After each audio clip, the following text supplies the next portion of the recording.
Spoštovane gledalke, cenjeni gledalci, dober večer. Spet je mesec naokoli in čas je za novo oddajo Osebnost meseca za osebnost leta 2022. Prav gledalci ste za osebnost oktobra izbrali zakonski par, ki že 18 let v Pavlovo vas prinaša čisto posebno pravljico. Bučno pravljico. Marija in Milan Bračun, dober večer in dobrodošla v studiu naše televizije. Dober večer. Dober večer. Preden poklepetamo, si bomo pogledali prispevek, ki je nastal, ko je 18. bučno pravljico obiskala ekipa naše televizije. Letošnjo pravljico sta Marija in Milan Bračun posvetila svoji zlati poroki. Vedno je nekje začetek in začetek tega je ljubezen in poroka. Tako da imamo en del poročnega slavja, prikaz, kako je izgledala poroka, in potem celo življenje, celih 50 let, vsaka bučka nekaj pove, do današnjega dne, ko sva slavila zlato poroko. V pol stoletja skupnega življenja se zgodi marsikaj. Vsa ta leta so bila sicer takole veliko zanimiva, pestra, bogata, pa tudi naporna. Vsega se je dogajalo, če govorimo o najni življenjski poti. Vse vemo, kako poteka življenje na taki dolgi relaciji. Vzpone in padce pa so v zadnjih 18 letih doživljale tudi Bračunove buče.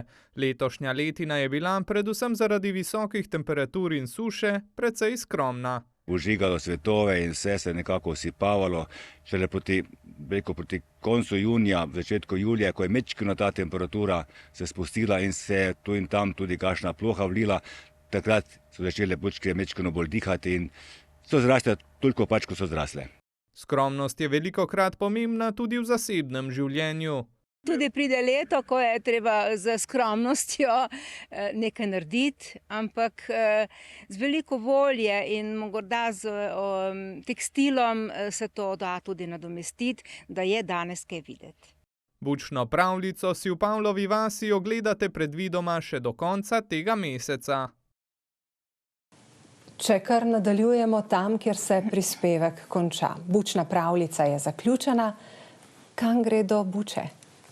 Največ buč gredo za seme. Buče se razpolovijo, seme se vzame in potem vsi ostanki buč gredo za krmo živine, sosedom, sorodnikom. Vse ostalo pa gre v gozd, da se tudi divjad posladka. Divjad sprejme to darilo odprtih ust? Ja, do lanskega leta pravzaprav nisem vedel, da divjad tudi uživa buče. V lanskem letu sem pa kar nekajkrat ujel srne na kupu buč, ki so hlastale buče in potem, ko sem šel pogledati te bučke, so bile dejansko vse obgrižene od srn. Tako da smo tudi iz tega vidika vesela, da lahko nakrmimo tudi del divjadi. Kako pa se je vse skupaj začelo? Vsaka zgodba ima svoj začetek, vsaka pravljica nekje pred davnimi časi in tako naprej. 18 let nazaj, prva bučna pravljica. Kakšna je bila? Ja, začetek je bil skromen, ampak vedno je tako. Na začetku začneš z malo bučkami in potem vsako leto jih je več. Seveda pa so to bili krivi naši mali vnučki, ki so prišli z mesta v vas na piknik in ker smo imeli takrat le 3 buče, smo postavili bučmana, imeli smo še malega kužka in to je bilo toliko rajanja okoli tega bučmana, da smo to potem nadaljevali in želeli ponavljati. In kako se je vse skupaj razvijalo, nadgrajevalo? Ja, to se je potem začelo prijemati. Vsako leto smo dodajali bučke in potem je še čas prišla ideja pri ženi, da iz teh bučk naredi neko zgodbico. Da niso same bučke nekje tam v parku, ampak da se lahko nekaj o njej pove. In tako je zgodba iz leta v leto naraščala, vsako leto je bilo več bučk in tudi vsako leto je ta zgodbica nekaj pripovedovala. Kako pa ste izbirala teme? Teme so bile čisto naključne. Najprej smo postavili tistega bučmana, pa tiste buče okrog in potem sem dobila idejo, kaj bi vse o tem povedala. Malo sem se tudi izmišljevala, kakšne prigode otrokom, ker najprej smo to pripovedovali našima vnukoma in sta bila presrečna, da sta vsako leto neko zgodbico slišala. To so bile zelo kratke zgodbice, ampak za male otroke zelo všečne. Medtem, ko se pogovarjamo, bomo pokazali nekaj utrinkov iz preteklih bučnih pravljic. Bučna pravljica ni samo razstava buč, najbrž gre za celoletno delo. Ja, točno tako, kot ste rekla. Bučna pravljica zahteva veliko dela, veliko truda. Tudi v zimskem času je veliko priprav za bučno pravljico. Žena veliko šiva, pripravlja artikle za vsako naslednjo pravljico. Seveda je pa tudi veliko dela z samimi bučami. Od sajenja naprej pa do spravila skozi celo leto ogromno treba truda vložiti. Koliko različnih buč pa imata? Nekje približno 150. To vem potem, ko vzamem semena ven in vem, koliko škatlic je. Takrat jih preštejemo, ker seveda so uštevilčene. Vsaka dobi svojo številko, opis bučke, včasih še slikico zraven, da vem, katero seme je, da spomladi potem znam razporediti po njivi. Gospod Milan je rekel, da šivate celo leto, da čez zimo pripravljate. To pomeni, da takoj, ko se bučna pravljica zaključi, že veste, v katero smer bo šla naslednja? Ja, sigurno, ker priprav je veliko in zima je prav primerna, ker ni drugega dela, da pripravljamo rekvizite, šivam, da je potem spomladi to lažje spraviti skupaj. Imate svoje blago, uporabljate, reciklirate, kako poteka, ker da se pripravi bučna pravljica z vsemi junaki, kakršne imate, je kar treba nekaj materijala. Ja, veliko je recikliranega blaga, starega blaga, ko dobim od ljudi. Res pa je, da imam tudi eno prijateljico, ki je bila šivilje, pa mi je tudi dala precej tega, kar ne potrebujem. Pa še en sorodnik mi tudi da za klobuke in tako malo debelejši material. Katere teme ste doslej vse obdelali, pripravili? Tem je kar nekaj. Zdaj bi težko vse teme naštel, morda bo žena bolj vedela dati odgovor na to vprašanje. Morda bom jaz 2, 3, 4 povedal. Zadnja tema vemo, da je bila zlata poroka, lanska tema je bila promenada, potem je bila ena od tem mladost na vasi, na njivi, potem Labodje jezero, potem je lahko še dopolniš. Počitnice, Vražji škorenci, Maneken, Debelinke, v glavnem res precej je teh, Moja jesen, precej je teh, kak bi rekla, imen, ja, tematik.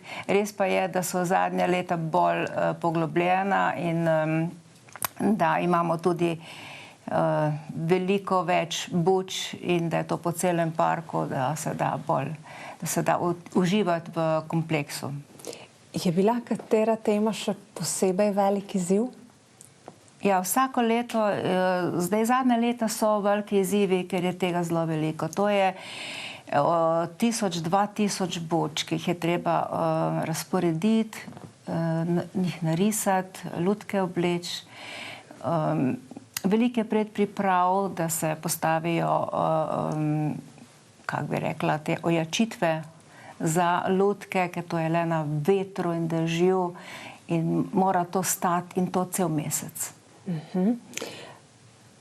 Katera pa je prinesla največji odziv ali pa najbolj nepričakovan odziv? Ja, vse buče so pravzaprav doživele svoj odziv. Morda zadnje 2, 3, ker zdaj takole, ko so se te zgodbe začele pojavljati, se je tudi potem glas širil o teh zgodbah. Bučke so prišle v slovenski prostor, tudi preko medijev, in zadnjih 2-3 leta je res vsaka ta pravljica zelo, zelo dobro obiskana. Zadnje 2 leti se mi zdi, da je bilo pa največ obiskovalcev iz celotne Slovenije. Letos, kot smo že rekli, posebej zanimiva tema, povezana z vajinim zasebnim življenjem, zlata poroka. 50 let skupnega življenja, to pa ni kar tako. Ja, ta tema je bila kot nalašč za letos, to je samo enkrat v življenju, najina zlata poroka, in seveda so jo Bučke tako lepo pripovedovale, da so se nekateri ljudje kar vživeli v to najino zgodbo, ker to je zgodba vsakega para, ki dočaka 50 let zlato poroko. Takih parov ni veliko. Pomeni, da je treba vztrajati, da je treba kdaj verjetno kaj preslišati. Kakšen je recept? Dajmo najprej ženski pogled slišati. Ja, res življenje ni vedno gladko, ni ravno. Imela sva tudi mi dva vzpone in padce, ampak vse to moraš premagati nekako z dobro voljo, pa si vedno rečeš, bom prespala, pa bo drug dan boljši, bo prinesel več vedrine, se tisto slabo pozabi.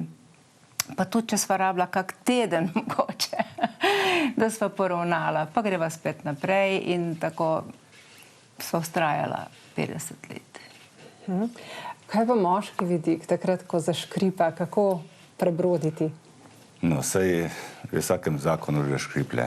Torej, mislim, da ni idealnega zakona. Vse posod se dogajajo stvari, ki niso najbolj primerne, oziroma ki niso všečne.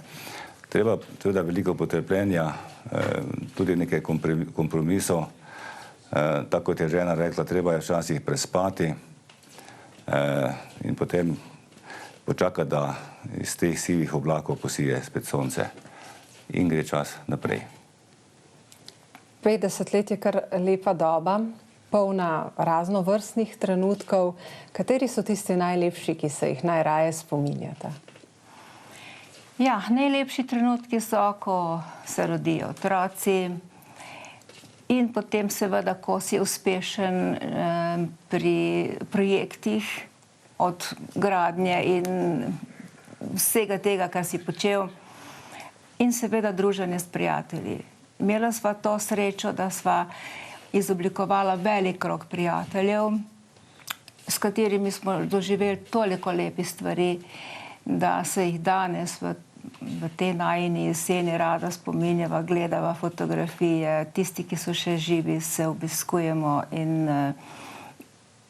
seveda te spomini so nepozabni. Ja, težko bi zdaj kakšno stvar izvzel iz tega najinega 50-letnega obdobja. Veliko dogodkov je bilo, ne.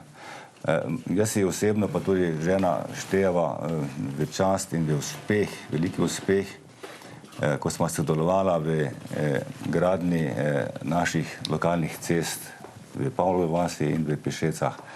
Bila sva veliko pobudnika in tudi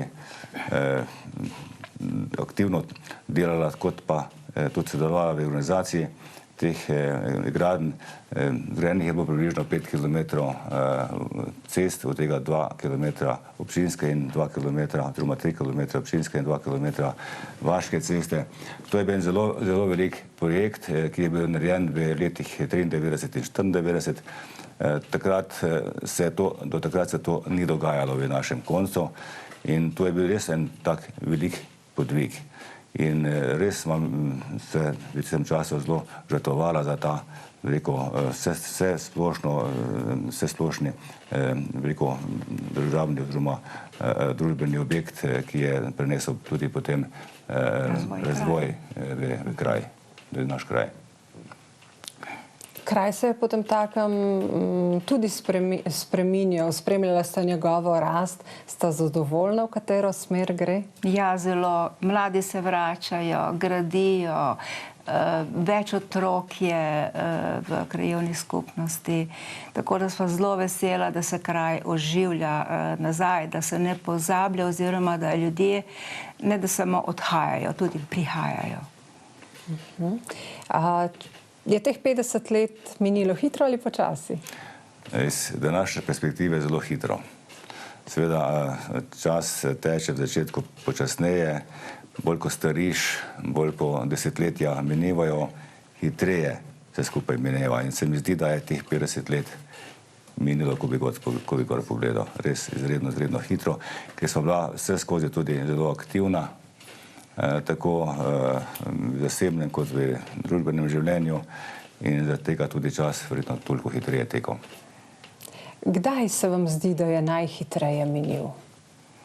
Zdaj, v zadnjih 10-20 let, ko ste upokojena ali v delovnem času? Zadnjih 10 let. Zadnjih 10 let se veliko tega dogaja in res pa je, da imamo manj moči in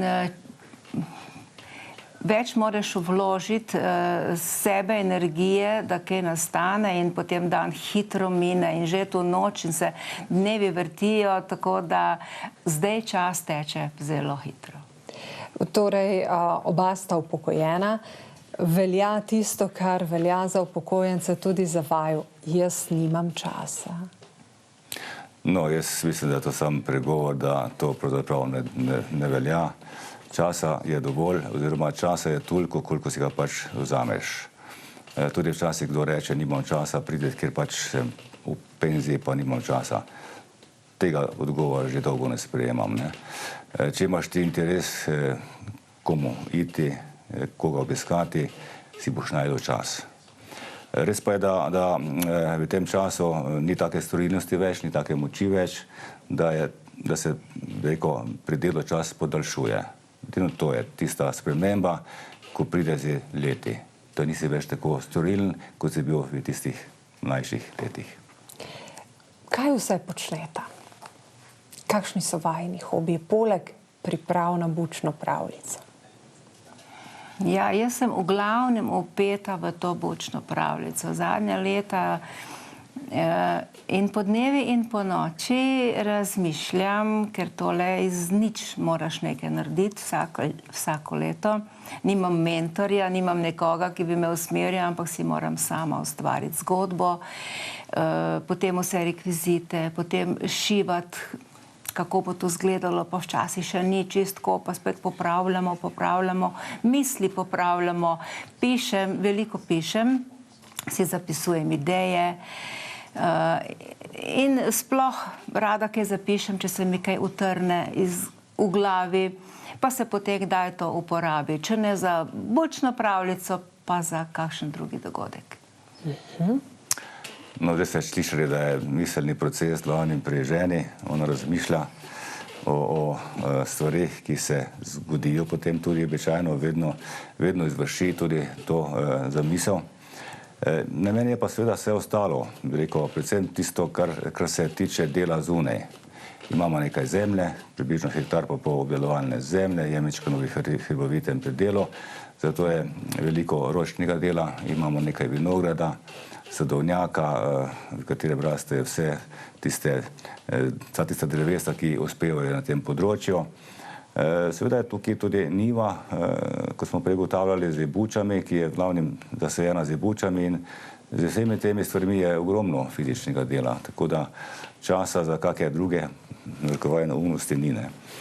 Sicer pa jaz tudi v prostem času, ko mi pač preostane, predvsem v tem zimskem obdobju, malo rekreativno igram na mizi tenis, tudi včasih majčkeno hodiva po teh naših gričih, po Orliškem pogorju, pa seveda tudi družimo se, koliko nam le čas dopušča. Druženje je motivacija, napolni z energijo, da nek svoj dodaten čar vsak dan. Sigurno, zelo rada se druživa. Zdaj imamo ogromno povabil, da pridemo na kavo in seveda to bova tudi storila. Vse obljube bova verjetno izpolnila.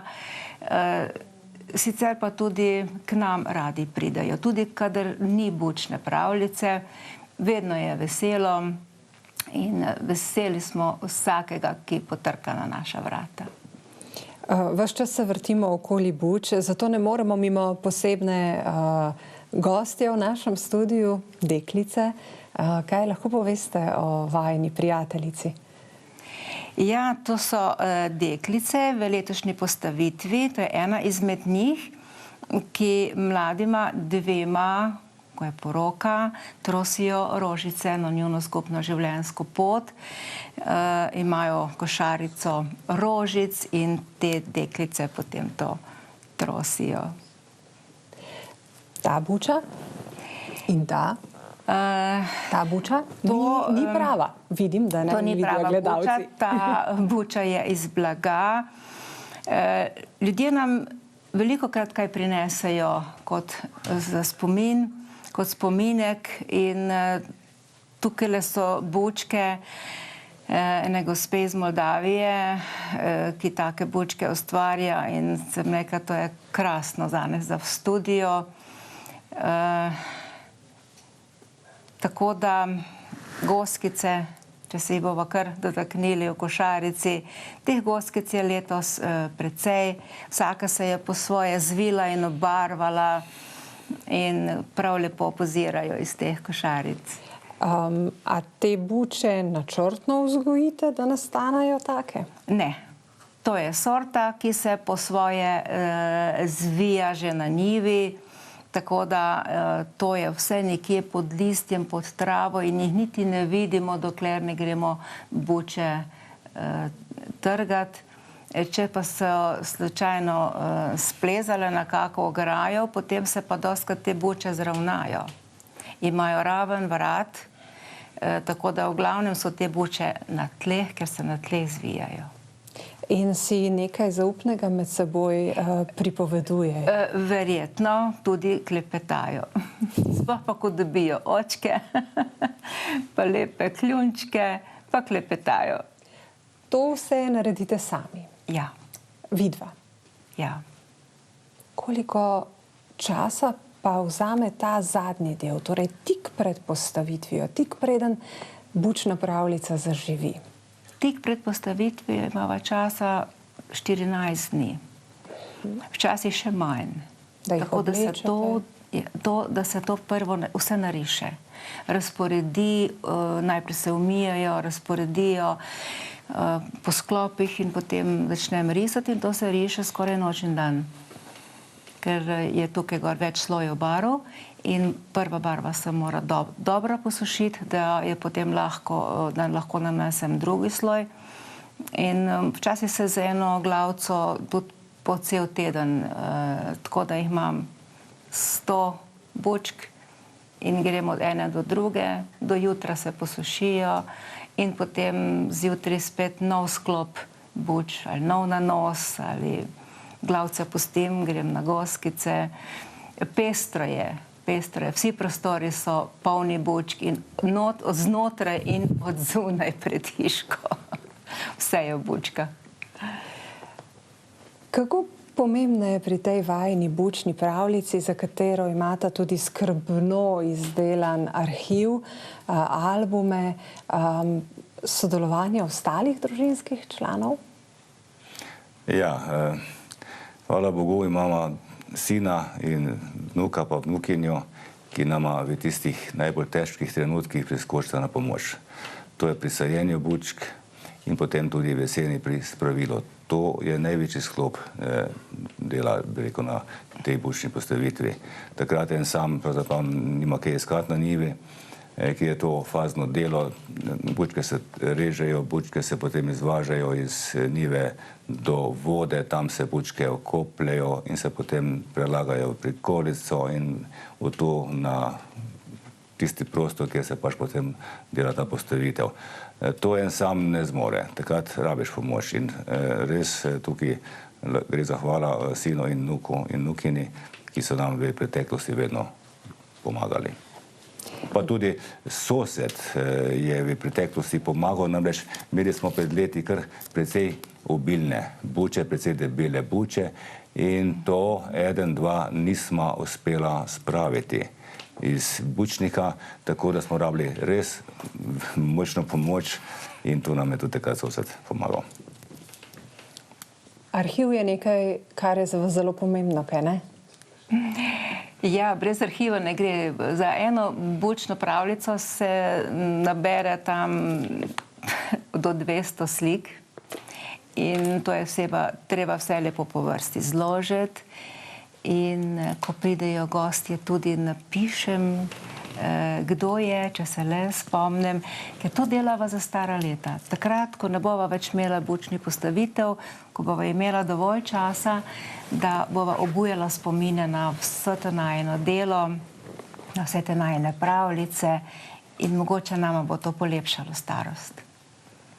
Še sklepna misel ob zaključku našega pogovora, gospa Marija. Ja, jaz bom čisto kratka. Bodi sonce, ki sije za ljudi, pa boš srečen tudi ti. Jaz se pa zahvaljujem vsem glasovalcem, vsem tistim sorodnikom, prijateljem, znancem in ostalim, ki sta v tej vaši akciji dala glas nama. To je ena stimulacija za naprej, ena spodbuda, da bo pa tudi v prihodnje, ko bo pač nama zdravje dovoljevalo, se s tem še ukvarjala. Verjamem, da bo še kakšna bučna pravljica nastala in upamo, da bo vsaj prišlo do 20. Ne bom spraševala o temi za prihodnje leto, bomo se pustili presenetiti. Hvala, ker sta prišla, ker sta predstavila svojo zgodbo in tudi našim gledalcem. Tudi vam hvala za povabilo.